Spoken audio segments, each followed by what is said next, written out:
पहरुओं रहना सावधान, दुश्मन तो चला गया मगर उसकी छायाओं का डर है।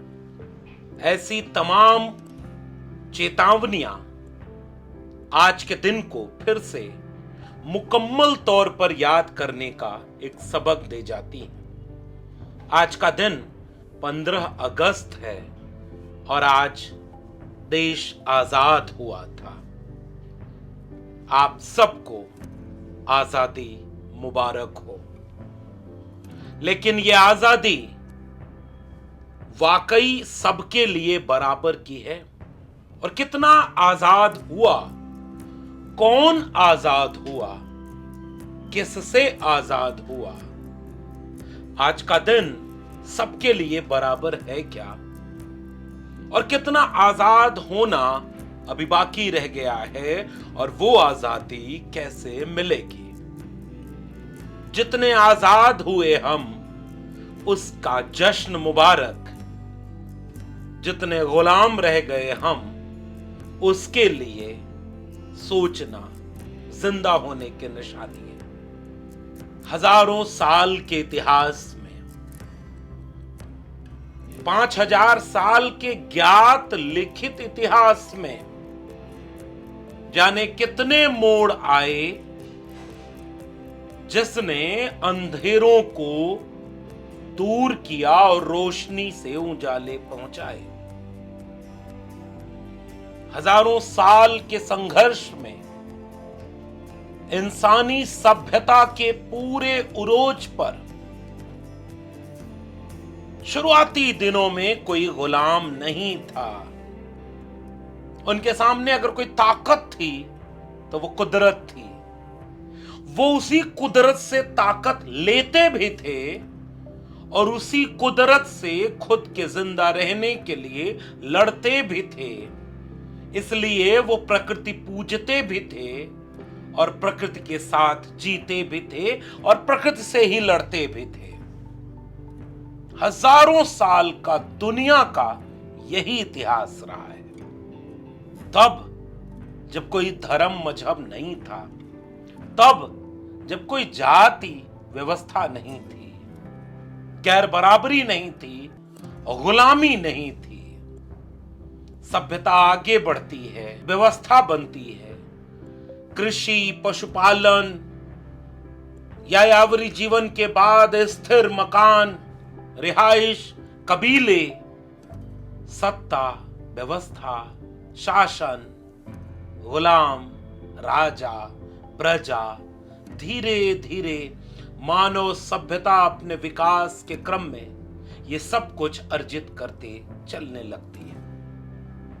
और लगभग 4-5 हजार साल पहले के ज्ञात इतिहास में ये मुल्क भारत, ये देश भारत, जो राष्ट्र नहीं था, अगर बहुत दूर की बात छोड़े तो इन 5000 सालों में वो राष्ट्र बनने के लिए हर दिन कोशिश करता था। इसलिए आज की इस बातचीत में मैं इस 5000 साल के सफर पर ले जाते हुए आज की आजादी के मायने आपसे साझा करूंगा और आखिर में एक बहुत शानदार कविता आपसे साझा करनी। हर तरफ बराबरी, मानवता हो, समानता व न्याय हो, यह इंसान होने की बुनियादी शर्त है। लेकिन इंसानों ने इंसानों को गुलाम बनाने के लिए और थोड़े से इंसानों ने खुद को ताकतवर बनाने के लिए जिस भी तरह की व्यवस्थाएं रची, उनमें किसी भी मात्रा में कम या ज्यादा शोषण और गुलामी आने लगी।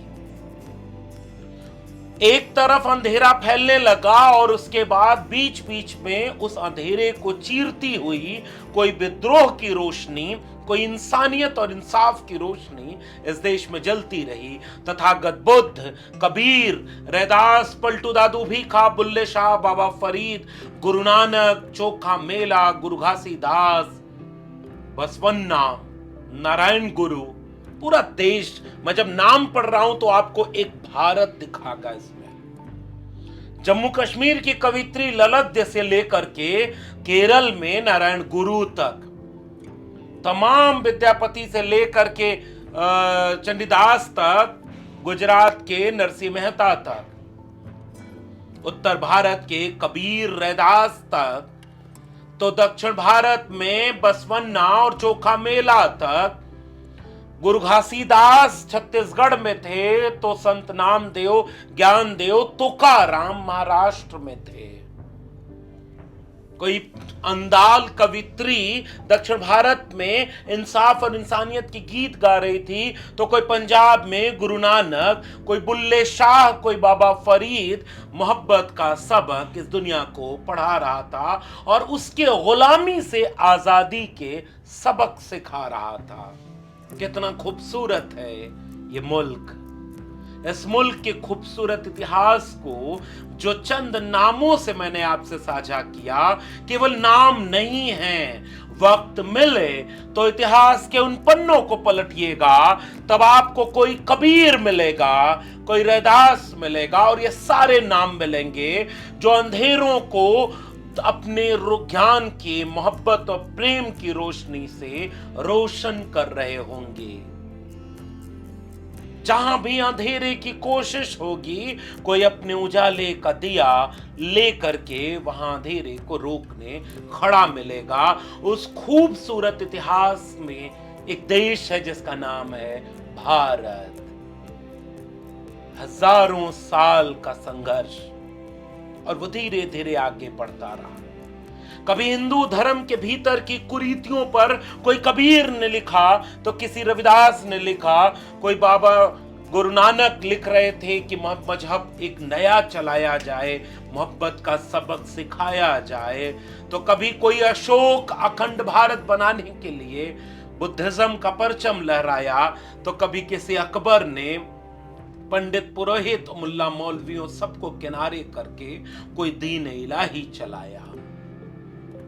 किसी ने मोहब्बत का पाठ पढ़ाकर इस दुनिया को रहने लायक बनाया, तो कभी जाति व्यवस्था के खिलाफ कोई महात्मा फूले पैदा हुआ, कोई छत्रपति शाहू पैदा हुआ। धर्म के भीतर की कमियों को दूर करने के लिए कभी कोई राजा राम मोहन राय बन गया, कभी कोई ईश्वर चंद विद्यासागर बन करके रोशनी दिखाने का काम करता रहा। और ये जितनी भी रोशनियां थी, इनके खिलाफ हवाएं मात्र नहीं थी, आंधियां हुआ करती थी। वो आंधियां जो अंधेरों के पक्ष में थीं और गुलामी को बनाए रखना चाहती थीं, ऐसी हर दिए को बुझाने के लिए हर दौर में नफरत की, गैर बराबरी की, गुलामी की आंधियां चला करती रहीं, मगर दिए बुझे नहीं, वो जलते रहे। वो जलने वाले दियों का नाम महात्मा फूले हुआ कभी, तो कभी कोई विवेकानंद भी बन गया, कोई भगत सिंह बन करके इस जीवन लीला को समाप्त कर गया, तो कोई अशफाक उल्ला खां उसके साथ गीत गाते हुए बिस्मिल इस देश की फिजाओं में एक अलग तरह की गुलामी से लड़ने के लिए कुर्बान हो गए। कोई बिस्मिल अजीमाबादी को गाता हुआ कि ऐ शहीदे मिल्क मिल्लत, मैं तेरे ऊपर निसार, अब तेरी हिम्मत का चर्चा गैर की महफिल में है। खींच लाई है सभी को कत्ल होने की उम्मीद, आशिकों का आज जमघट कूचे महफिल में है।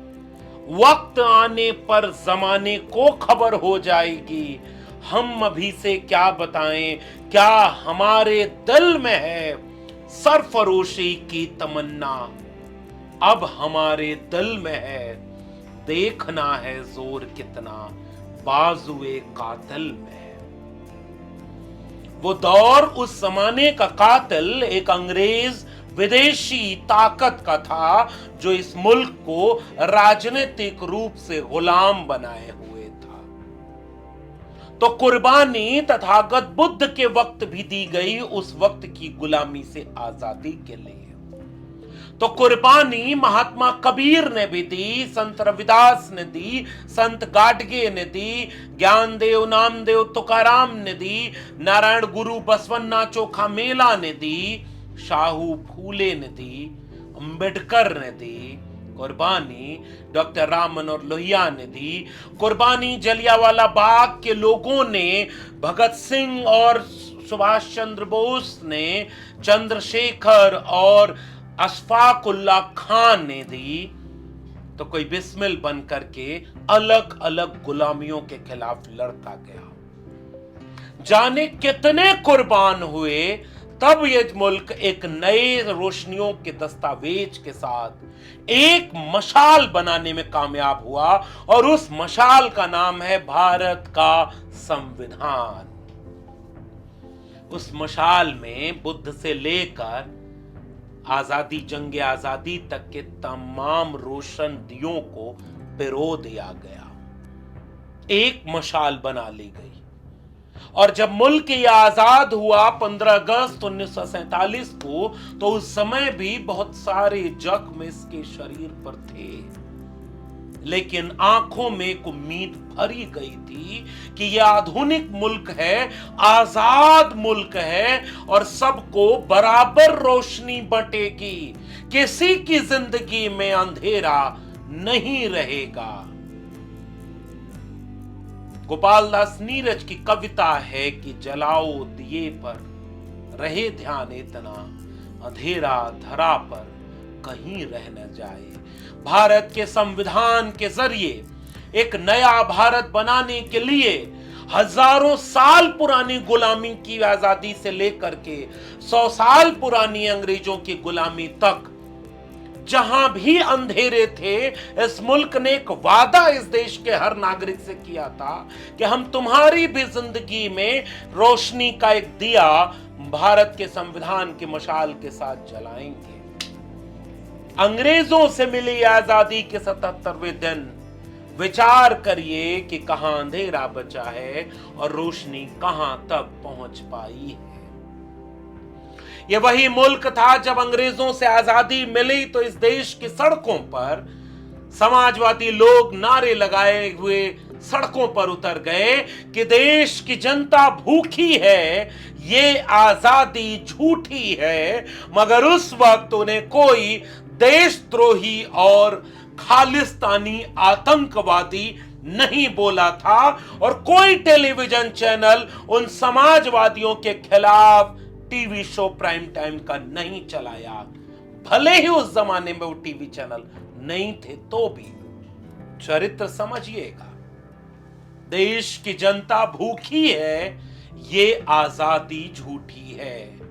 बाबा साहब डॉक्टर भीमराव अंबेडकर ने कहा कि शोषितों वंचितों के लिए कौन सी आजादी, जो अंग्रेज नहीं थे इस देश में तब भी वो गुलाम थे, अंग्रेज चले जाएंगे तब भी कहीं वो गुलाम न रह जाएं। इसलिए बना था भारत का संविधान। भगत सिंह शहीद आजम, उन्होंने लेख लिखा कि कहीं ऐसा न हो जाए कि गोरे अंग्रेज इस देश से चले जाएं और भूरे अंग्रेज इस देश को गुलाम बना लें। सोचो इस मुल्क के बाशिंदों, क्या आज उन खतरों से आप कितना समझ पाए, कितना चौकन्ना रह पाए, और इस खूबसूरत बगीचे को कितना आप बचा पाए। इसमें फूल आज भी खिल रहे हैं, मगर बगीचा कांटों से लहूलुहान भी हो रहा है। उन फूल और कांटों के बीच में बसे ये बनते हुए राष्ट्र पर ठहर कर विचार करना जरूरी है, वरना हर घर तिरंगा, हर हाथ तिरंगा ऐसा लेकर के आने वाले लोग कहीं आपको किसी अंधेरी सियासत के इस्तेमाल में आपके हाथों से किसी उजाले के दिए को बुझवा तो नहीं रहे हैं। ठहर कर सोचिएगा। हिंदी की दुनिया में एक कवि ने कविता लिख दी थी, पहरुओं रहना सावधान, दुश्मन तो चला गया मगर उसकी छायाओं का डर है। क्या आज पश्चिम बंगाल में एक महिला ट्रेनी डॉक्टर पुरुषों के अमानवीय बलात्कार के शोषण के हिंसा की शिकार नहीं हुई। कितनी आजाद हुई वो बेटी, कितनी आजाद हुई वो बेटी जो बिहार के गांव में थी और उसके साथ बलात्कार करके उसके अपने शरीर के हिस्से में चाकू घुसेड़ दिया गया। कितनी आजाद हुई वो मटकी जिसे छूने पर कोई जितेंद्र मेघवाल दलित होने के नाते मार दिया गया। कितनी आजाद हुई वो मूंछ जिसे रखने पर किसी दलित की हत्या कर दी गई। और कितनी आजाद हुई वो घोड़ी जिस पर आज भी चढ़ने पर एक दलित को मार दिया जाता है, उसकी शादी के दिन भी। कितना आजाद हुआ वो कुआं जिसमें पानी पीने का साफ नहीं है और बिस्लरी की बोतल जरूरतमंद जेबों को हल्का करने के लिए शुद्ध पानी की तरह घर में मौजूद है। कितने आजाद हुए वो बच्चे जिनके हाथ में खड़िया और पेन कलम भी नहीं पहुंच पाई। उनके विद्यालय की छत आज भी टूटी है, उनके विद्यालय में आज भी मास्टर नहीं है, वो स्कूल में शिक्षा नहीं पाते। और वहीं दूसरी तरफ एक भारत ऐसा बना है जिसके बच्चे हजारों रुपया फीस दे करके अच्छे प्राइवेट स्कूल में पढ़ रहे हैं। ये दो भारत हैं, तो फिर कौन सा भारत आजाद हुआ और कौन सा भारत गुलाम है जिसके बच्चों को आज भी अच्छी शिक्षा नहीं मिल पा रही? वो कौन सा भारत है जिसमें दवाई के लिए एम्बुलेंस नहीं मिली तो चारपाई पर रख करके कोई कई किलोमीटर पैदल गया, कोई अपने कंधे पर अपने बच्चों की लाश लेकर घूमता है, कोई अपने एक छोटी सी दवाई के लिए बिलखता रहा, कोई सरकारी अस्पताल में गया तो डॉक्टर नहीं मिले, कोई गांव में मर गया एम्बुलेंस नहीं पहुंची। और वहीं दूसरा एक भारत है जिसके पास अपना सब कुछ ट्रांसप्लांट करा लेने की भी क्षमता वाला हॉस्पिटल है। बताइए कौन सा भारत कितना आजाद हुआ? कौन सा भारत आजाद हुआ जिसमें किसान आंदोलन करने पर खालिस्तानी कहे गए, छात्र आंदोलन करने पर जेल में डाले गए, पत्रकारों पर बंदिशें हैं, नए कानून दस्तक दे रहे हैं कि यूट्यूब पर भी आप नहीं बोल पाएंगे। और वहीं दूसरी तरफ गैर बराबरी इतनी है कि कुछ लोग कई महीने अपनी शादियां अपने बच्चों की कर रहे हैं और कितने लोगों के बच्चों की शादियां आज भी नहीं हो पा रही हैं क्योंकि या तो वो बेरोजगार हैं या उन्हें मन मुताबिक कोई मिल नहीं पाया। कौन कितना किससे आजाद हुआ? एक चुने हुए मुख्यमंत्री का घर गंगा जल से आज भी धुलवाया गया। किसी नेता के मंदिर जाने पर मंदिर आज भी धुलवाया गया। किसी बच्चे को सांप्रदायिकता की आग में झोंक करके आज भी मस्जिद के सामने नारे लगवाए गए, तो कहीं दंगे करके हिंदू बनाम मुसलमान के नाम पर भीड़ को इस्तेमाल किया गया। बताइए कौन किससे कितना आजाद हुआ?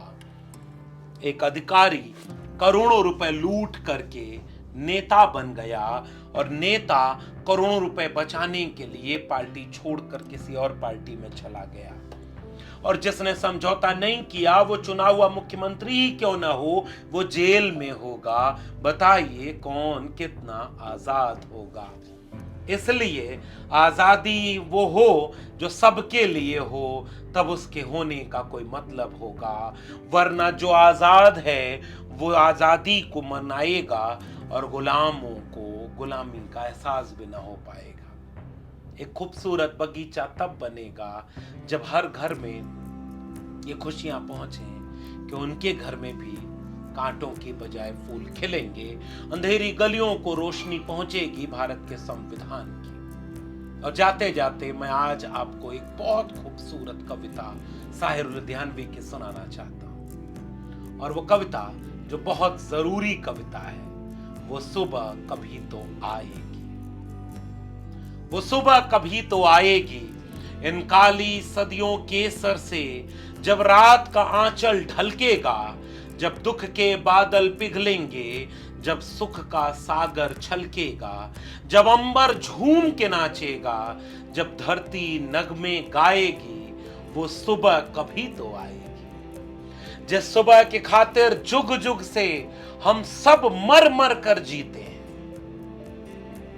जिस सुबह की खातिर जुग जुग से हम सब मर मर कर जीते हैं, जिस सुबह के अमृत की धुन में हम जहर के प्याले पीते हैं। इन भूखी प्यासी रूहों पर एक दिन तो करम फरमाएगी, वो सुबह कभी तो आएगी। माना कि अभी तेरे मेरे अरमानों की कीमत कुछ भी नहीं, मिट्टी का भी है कुछ मोल मगर इंसानों की कीमत कुछ भी नहीं। इंसानों की इज्जत जब झूठे सिक्कों में न तौली जाएगी, वो सुबह कभी तो आएगी। दौलत के लिए जब औरत की इस्मत को न बेचा जाएगा, चाहत को न कुचला जाएगा, गैरत को न बेचा जाएगा, अपने काले करतूतों पर जब ये दुनिया शर्माएगी, वो सुबह कभी तो आएगी। बीतेंगे कभी तो दिन आखिर ये भूख के और बेकारी के, बीतेंगे कभी तो दिन आखिर ये भूख के और बेकारी के, टूटेंगे कभी तो बुत आखिर दौलत की इजारादारी के। जब एक अनोखी दुनिया की बुनियाद उठाई जाएगी, वो सुबह कभी तो आएगी। मजबूर बुढ़ापा जब सूनी राहों की धूल न फाकेगा, मासूम लड़कपन जब गंदी गलियों में भीख न मांगेगा, हक मांगने वालों की जिस दिन सूली न दिखाई जाएगी, वो सुबह कभी तो आएगी। फांकों की चिताओं पर जिस दिन इंसान जलाए जाएंगे, फांकों की चिताओं पर जिस दिन इंसान जलाए जाएंगे, सीनों के दहकते दोजख में अरमान जलाए जाएंगे। ये नरक से भी गंदी दुनिया जब स्वर्ग बनाई जाएगी, वो सुबह कभी तो आएगी। और इसे आगे बढ़ाते हुए साहिर ने खूबसूरत उम्मीद बनाई, और यही उम्मीद छोड़कर मैं आपको जाता हूं कि ऐसा नहीं है कि इस मुल्क में अंधेरी गलियां रोशन न हुई, भारत का संविधान वहां पहुंचा ही नहीं, मगर हां अभी भी इस मुल्क की बहुत सारी गलियों में अंधेरा है, और कुछ लोग रोशनियों को भी बुझाना चाहते हैं ताकि लोग अंधेरे में गुम हो जाएं, भीड़ बन जाएं, और चंद मुट्ठी भर लोगों के हाथ में रोशनी का बिजनेस और व्यापार रहे, ताकत रहे। इस उम्मीद में कि ये दुनिया लड़ेगी और सबका भारत बनाएगी, साहिर लिखते हैं कि वो सुबह हम ही से आएगी। जब धरती करवट बदलेगी, जब कैद से कैदी छूटेंगे, जब पाप घरों दे फूटेंगे, जब जुल्म के बंधन टूटेंगे, उस सब को हम ही लाएंगे।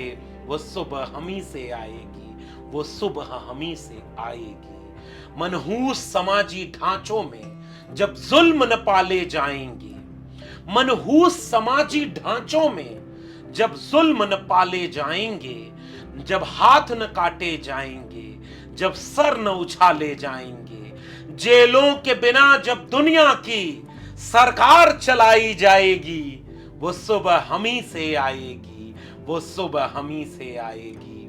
संसार के सारे मेहनत कश खेतों से मिलों से निकलेंगे, संसार के सारे मेहनत कश खेतों से मिलों से निकलेंगे, बेघर बेदर बेबस इंसान तारीख बिलों से निकलेंगे।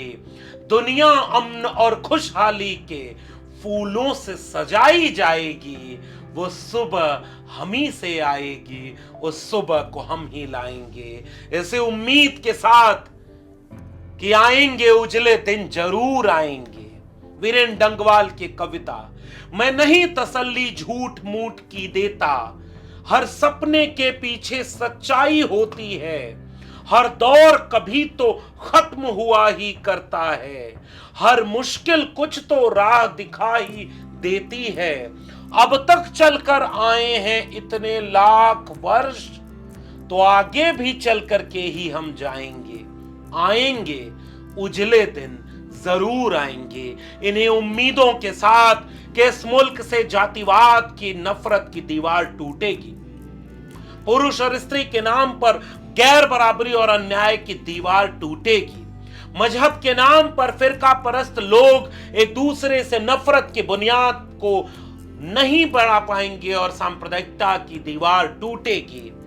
गैर बराबरी की दीवार टूटेगी और सबको बराबर का हिस्सा मिलेगा। इसी उम्मीद के साथ, मोहब्बत के उस ख्वाब के साथ आप सबको जश्न आजादी मुबारक हो।